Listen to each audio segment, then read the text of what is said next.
రేపటి నుంచి రెండో విడత ఎస్ఐఆర్ ప్రారంభం కానుంది. 9 రాష్ట్రాలు 3 కేంద్రపాలిత ప్రాంతాల్లో నిర్వహించనుంది ఈసీ. కేరళ, తమిళనాడు, యూపీ, రాజస్థాన్, మధ్యప్రదేశ్, గుజరాత్, ఛత్తీస్గఢ్, గోవా, బెంగాల్తో పాటు కేంద్రపాలిత ప్రాంతాలు అండమాన్, పుదుచ్చేరి, లక్షద్వీప్లో ఎస్ఐఆర్ చేపట్టనుంది. రేపటి నుంచి నవంబర్ 3 వరకు సిబ్బందికి శిక్షణతో పాటు ప్రింటింగ్ నిర్వహించనుంది ఈసీ.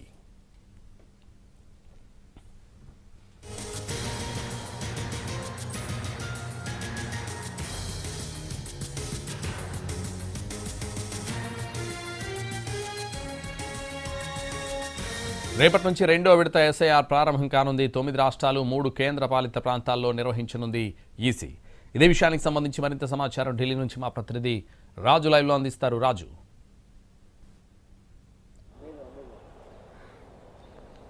సంతోష్, కేంద్ర ఎన్నికల సంఘం కీలక ప్రకటన చేసింది. రెండో దశ ఓటర్ల జాబితా సవరణ రేపటి నుంచి ప్రారంభించడమే కాకుండా ఇది మొత్తం 9 రాష్ట్రాలు 3 కేంద్రపాలిత ప్రాంతాల్లో చేసినట్టుగా కూడా ప్రకటన చేసింది. ఇందులో ముఖ్యంగా చూస్తే ఉత్తరప్రదేశ్, గుజరాత్, రాజస్థాన్తో పాటు తమిళనాడు, కేరళలు కూడా కనిపిస్తున్నాయి. మరోపక్క 3 కేంద్రపాలిత ప్రాంతాలు కూడా ఉన్నాయి. ఏ విధంగానైతే పుదుచ్చేరి, లక్షద్వీప్, అండమాన్ నికోబార్లతో పాటు కేరళ కూడా ఇక్కడ ఉంది. సో మొత్తం ఈ రాష్ట్రాల్లో ఎలా ఈ ఓటర్ల జాబితా సవరణ జరగబోతుందనే విషయాన్ని కూలంకుషంగా కేంద్ర ఎన్నికల ప్రధాన కమిషనర్ జ్ఞానేష్ కుమార్ స్పష్టం చేశారు. ప్రధానంగా ఇదంతా చేయడానికి కూడా కారణం ఇప్పటి వరకు ఏ విధంగానైతే ఓట్లు డబులింగ్ అవ్వడం, అంటే కొందరు ఒక ప్రదేశంలో ఉండి అక్కడ ఓటర్గా ఉంటారు, ఆ తర్వాత వేరే ప్రదేశానికి వెళ్ళి అక్కడ కూడా ఓటర్లుగా ఉంటున్నారు. సో దీన్ని వెరిఫికేషన్ చేయడంతో పాటు ఎవరైతే చొరబాటుదారులు ఉన్నారో వాళ్ళు దేశంలోకి వచ్చి ఓట్లు కూడా నమోదు చేసుకున్నటువంటి పరిస్థితి ఉంది. వాళ్ళను కూడా గుర్తించడానికి ఈ ఓటర్ల సవరణ జాబితా ఉపయోగపడుతుందన్న విషయాన్ని స్పష్టం చేశారు.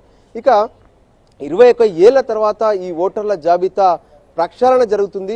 సో ఖచ్చితంగా ఇది ఎవరికైతే ఓటు హక్కు కలిగి ఉండాల్సినటువంటి అవసరం ఉందో వాళ్లకు ఎటువంటి అన్యాయం జరగకుండానే ఈ ప్రక్రియ కొనసాగుతుందనే విషయాన్ని స్పష్టం చేశారు. అయితే బిఎల్ఓలు ఏదైతే ఈ షెడ్యూల్ ప్రకారం అంటే నవంబర్ 4 నుంచి ఏ విధంగానైతే ఈ ప్రక్రియ పూర్తి స్థాయిలో జరుగుతుందో బిఎల్ఓలు ఇంటింటికి వచ్చినప్పుడు ఖచ్చితంగా 3 సార్లు వాళ్ళ ఇంటికి వస్తారు. ఏవైతే ఫామ్స్ ఇస్తారో వాటిని ఫిల్ చేసి సంతకం చేసి మళ్ళీ రిటర్న్గా వాళ్ళకి ఇవ్వాలి. వాళ్ళు వెరిఫికేషన్ చేసిన తర్వాత కొత్త ఓటర్గా నమోదవుతారు. దానికి సంబంధించినటువంటి ఐడి కార్డ్స్ కూడా ఇస్తారనే విషయాన్ని స్పష్టం చేశారు.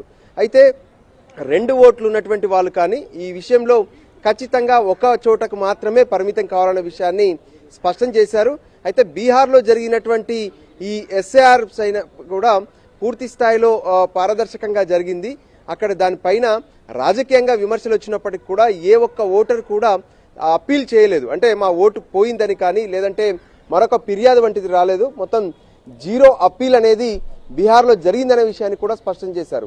సో దానికి అనుగుణంగానే భవిష్యత్తులో ఏ రాష్ట్రాల్లోనైతే అసెంబ్లీ ఎన్నికలు జరగనున్నాయో ఆయా రాష్ట్రాలను టార్గెట్గా చేసుకొని ఇప్పుడు 9 రాష్ట్రాలు 3 కేంద్ర పాలిత ప్రాంతాల్లో ఎస్ఐఆర్ అనేది జరగబోతుందనే విషయాన్ని స్పష్టం చేశారు. దానికి సంబంధించి రాష్ట్ర స్థాయిలో ఉన్నటువంటి అధికారులకు పూర్తి స్థాయిలో ఇప్పటికే ఏదైతే ట్రైనింగ్ కార్యక్రమం కొనసాగినా మళ్ళీ ఏ విధంగానైతే అక్కడ స్థానికంగా ఉండేటటువంటి అధికారులకు పూర్తి స్థాయిలో శిక్షణ అనేది జరుగుతుంది. ఆ తర్వాతనే దీనికి సంబంధించినటువంటి పూర్తి ప్రక్రియ జరగబోతుందనే విషయాన్ని కూడా స్పష్టం చేశారు కేంద్ర ఎన్నికల సంఘం అధికారులు.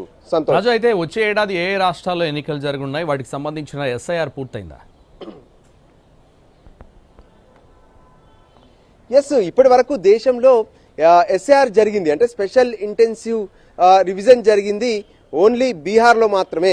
సో బీహార్లో ఇప్పుడు ఎన్నికలు జరగబోతున్నాయి. ఎన్నికలకు ముందే ఆ ప్రక్రియ పూర్తయింది.